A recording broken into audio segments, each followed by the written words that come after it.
Bambang Wayono, Ketua Lembaga P4S Onomi Papua. Beliau ini keliling Papua dari provinsi ke provinsi, kabupaten-kabupaten, dari hutan ke hutan, dari gunung ke gunung, dari lembah ke gunung. Luar biasa beliau ini. Silakan Pak. Baik, terima kasih sebelumnya.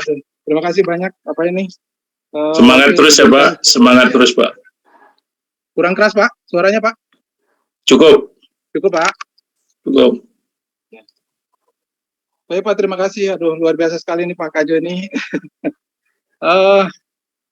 Ya, yang terhormat Dirjen BUN, Pak Hartanto dan juga Pak Anton Suswandi, dan juga para narasumber yang lain, dan juga para pembahas. Nah, perkenalkan saya sebelumnya, nama saya Bambang Wahyono ya.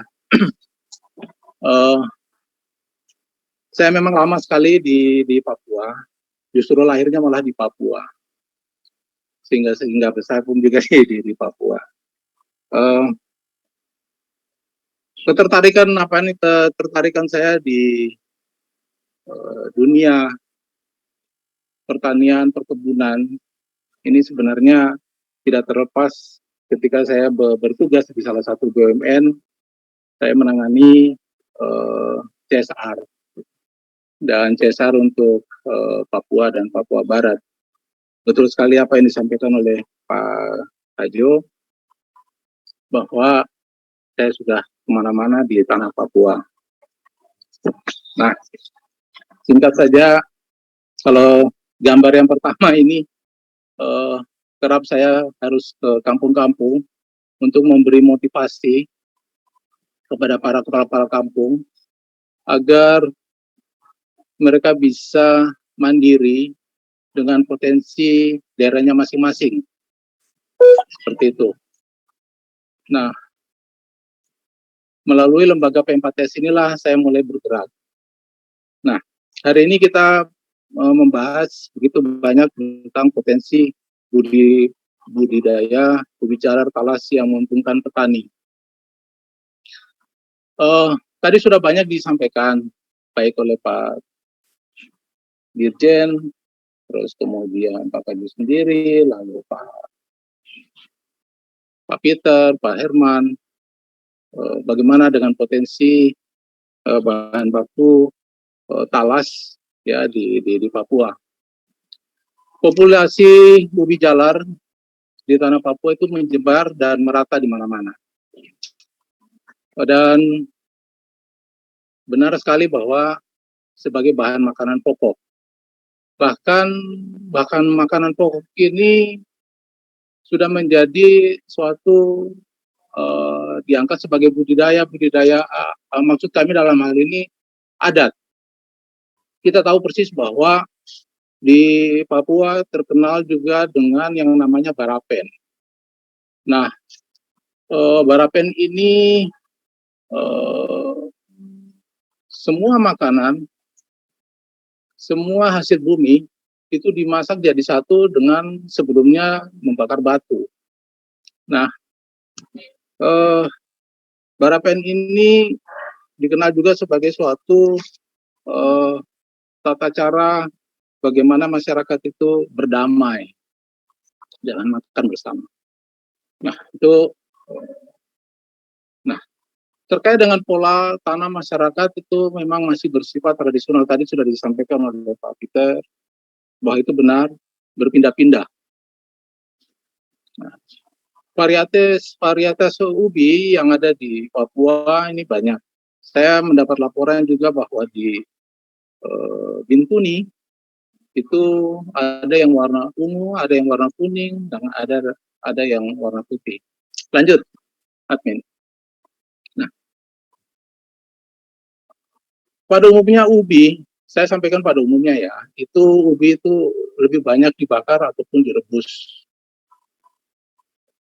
Lalu untuk kepentingan bahan makanan di rumah ya, rumah tangga masing-masing.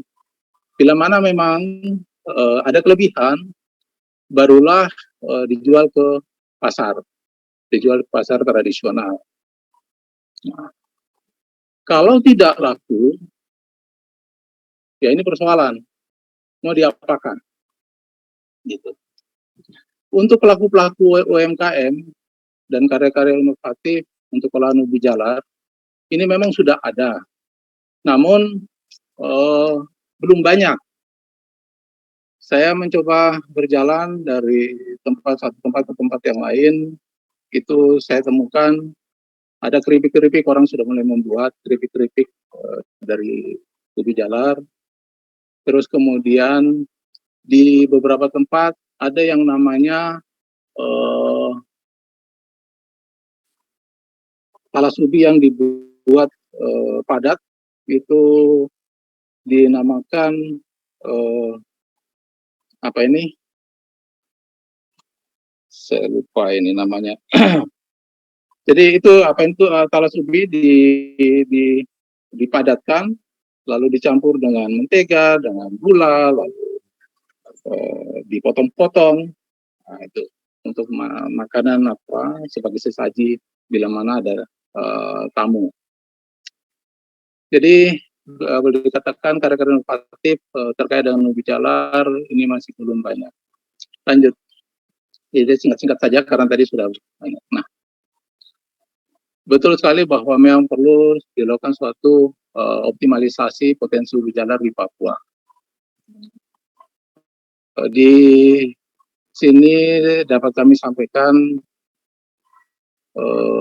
ya mari kita datang ke Papua, ngajak ke Papua, kita melihat potensi ubi jalar di Papua dan bersama-sama untuk mengoptimalisasikannya. Tingkatkan kesejahteraan dan kemandirian petani lokal di Papua. Tolong bantu masyarakat petani di Papua yang sifatnya tradisional ini supaya lebih mandiri. Lanjut. Lanjut. Transformasi ilmu olahan ubi jalar ini harus bertahap dan berkesinambungan serta tepat sasaran. Yang saya maksud dalam bertahap ini adalah jangan langsung kalau ada transformasi ataupun ilmu, jangan langsung yang sifatnya lebih modern seperti tadi ada mie dan apa dan sebagainya. Tetapi harus secara bertahap. Setuju kalau memang dilakukan awal mulanya dengan apa tepung. Namun harus berkesinambungan. Artinya harus terus menerus, jangan sampai terputus kegiatannya. Lanjut. Nah, ini pembinaan SDM harus utuh dan di tempat. Ini maksudnya gini. Dalam hal pembinaan SDM, menurut pendapat kami, itu harus utuh. Jadi jangan hanya diberi teknik bagaimana bertanam, bukan hanya bagaimana teknik itu mengolah, bagaimana teknik itu pengemasan ataupun pemasaran, tapi juga bagaimana melakukan pembinaan terhadap mentalitas, sehingga diharapkan dapat terciptanya wirausaha-wirausaha baru yang tangguh. Banyak pelatihan-pelatihan yang telah dilakukan. Saya melihat tetapi banyak juga yang terhenti di tengah jalan, tidak berkelanjutan. Karena apa? Kurangnya pendampingan yang terus-menerus. Alat-alat yang diberikan pun juga lebih banyak cenderung langsung ke alat-alat yang sifatnya modern. Nah, ini perlu pengetahuan-pengetahuan yang kompleks. Sehingga itu yang tadi kami katakan bahwa pembinaan SDM harus utuh dan di tempat. Saya setuju memang kalau andai kata ada namanya studi banding. Studi banding. Tetapi baiklah kalau itu dilakukan dulu pembinaan di tempat, di Papua dulu, ataupun di kelompok-kelompok. Nanti kalau sudah kelihatannya mulai nampak bagus, baru mulai dilakukan studi banding supaya memperkuat motivasi. Lanjut. Nah, produk-produk ataupun karya atau inovasi, baiklah yang ringan-ringan dan yang ringan-ringan dulu, termasuk ringan biaya, mudah dipahami dan sederhana. Nah, ini maksudnya apa?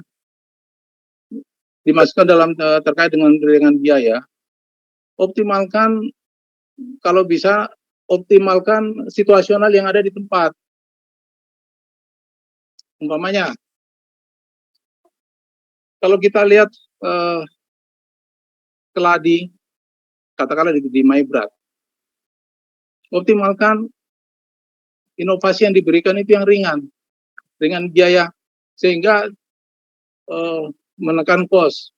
Jangan lakukan pelatihan-pelatihan yang kosnya tinggi, umpamanya ini campuran harus pakai mentega, ini campuran harus pakai, ya ini kan menjadi persoalan tersendiri. Nah, kalau kebiasaan masyarakat di tempat itu bakar batu, bakar ubi, bagaimana kalau ditingkatkan dengan cara mengopen, pakai open. Nah, ini kan transformasinya kan lebih mudah dan lebih dikenal, begitu.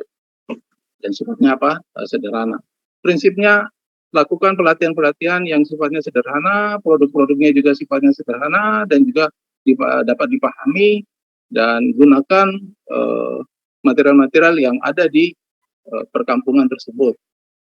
Biarpun tentunya menggunakan alat teknologi untuk menaikkan produksi. Lanjut. Admin masih ya. Nah, tadi juga sudah disampaikan tentang sinergisitas. Perlu dalam hal ini pemerintah, swasta, lembaga sosial, yayasan perlu bersinergi, dan ini memang harus dilakukan. Jangan berdiri sendiri-sendiri. Sebab yang akan dihadapi adalah amat kompleks. Lanjut. Nah, penyediaan pupuk, bibit, peralatan, serta modal ini sebaiknya diberikan langsung dan tepat sasaran. Harapan kami, bila mana memang ada pembiayaan, tadi juga sudah disinggung, sebaiknya langsung diberikan kepada yayasan ataupun lembaga sebagai fungsi untuk dapat menyebarkan kepada para petani di lapangan. Jadi diberikan langsung, tidak melewati beberapa tempat sehingga nanti persoalannya menjadi berbeda. Jadi sehingga tadi juga disampaikan bahwa alangkah baiknya peralatan ataupun penyediaan pupuk ataupun bibit itu langsung. Saya mempunyai suatu pengalaman dan cerita yang kurang bagus. Pernah suatu ketika saya di suatu daerah, mereka membutuhkan sebuah alat molen tanah agar bisa dibuatlah gerabah-gerabah atau apa seperti itu. Tapi datang alat yang bukan untuk molen tanah, tapi justru masa molen kopi. Nah, ini kan tidak tepat sasaran. Ini sebagai contoh cerita saja. Itu akhirnya kan mubazir, alatnya tidak sesuai. Nah, lanjut. Nah, pemerintah dalam hal ini sebagai regulator, konseptor, dan editor, sebaiknya begitu. Nah, swasta, yayasan, baiklah sebagai eksekutor. Nah, izin juga kalau boleh, perampingan proses perizinan produk seperti Balai POM, halal, PIR, dan sebagainya itu kalau boleh juga menjadi satu pintu, sehingga para pelaku-pelaku UMKM ini mudah untuk mengurus perizinannya. Beberapa waktu lalu kami mengikuti sebuah pertemuan para pelaku UKM ini menjadi kendor karena sulitnya mendapatkan perizinan-perizinan. dan lama seperti itu. Jadi kalau boleh lakukanlah perampingan proses perizinan sehingga untuk urusan hal-hal yang sifatnya untuk UMKM ini bisa lebih cepat. Nah, hasil olahan masyarakat harus bisa terserap. Kerap kali itu saya melihat ya ini sedikit koreksi untuk pemerintahan. Mereka lakukan suatu pelatihan-pelatihan, diharapkan agar masyarakat itu bisa memproduksi. Tapi dalam hal untuk penyerapan, bagaimana hasilnya itu kurang. Kalau boleh ya bisa ditingkatkan. Contohnya begini. Ketika saya masuk ke sebuah ruang kepala dinas, apa yang tersaji ya di dalam ruangannya itu hasil-hasil UMKM yang bukan dari banyak yang bukan dari ini lokal, tapi dari luaran. Nah ini bagaimana bisa berjalan? Nah tadi memang sudah disampaikan bahwa perlu penyerapan. Nah hasil olahan ini harus diserap, begitu. Nah saya mempunyai juga cerita dulu waktu saat COVID. Ketika saya ke salah satu ke kabupaten, di sana ada petani yang berkeluh kesah. Ceritanya adalah ada program untuk kembali berkebun. Luar biasa sekali, masyarakat kembali berkebun. Nah, ketika panen, mereka sendiri kebingungan, ini mau diapakan? Pemerintah tidak bisa menjawab. Apa yang harus dibuat? Seperti itu. Dibawa ke pasar, mobil ataupun taksi itu dibatasi penumpangnya. Sesampai di pasar, ini saat COVID ya, sampai di pasar, waktu dibatasi pula dalam hal menjual. Kembali, jadi kerepotan saya dengan hasilnya. Nah, jadi dengan harapan bahwa semangat yang telah diberikan kepada masyarakat supaya agar UMKM lokal itu harus tumbuh, ya juga hasilnya juga harus berani diserap. Begitu. Pernah juga suatu saat saya berdiskusi dengan salah satu bank, mereka berkeinginan supaya programnya itu berjalan dengan memberi pinjaman kepada salah satu kampung. Nah, jaminannya apa? Ya, dana desa. Lalu saya beritahu, Pak, kalau ini jaminan, nanti ini apa ini? Tolong hasil olahan mereka, Bapak juga harus bisa membeli supaya uangnya bisa untuk mengangsur. Tapi kalau hanya diberi bantuan saja, tetapi tidak ada action dari sana, yang ngapain? Kan kasihan, jadi terjerat nanti masalahnya. Seperti itu. Jadi kalau memberi sesuatu, juga harus dapat dipikirkan efeknya kemudian apa yang harus diambil. Seperti itu. Lanjut. Masih? Oh, ya. Saya rasa itu yang bisa kami sampaikan. Pada prinsipnya, kami di Papua ada istilah, orang bisa, kapan lagi kalau mulai, tidak dari sekarang. Terima kasih dan selamat siang semuanya. Terima kasih Pak Bambang. Ya. Torang bisa, torang hebat. Ya. Terima kasih. Bapak telah menguraikan panjang lebar, sudah menganalisa banyak hal.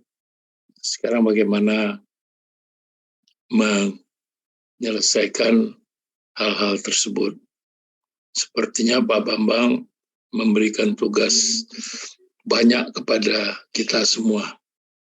Bukan saja kepada saya, kepada Pak Anton, Terima kasih sudah nonton IKPLN TV. Jangan lupa like, subscribe dan share ya.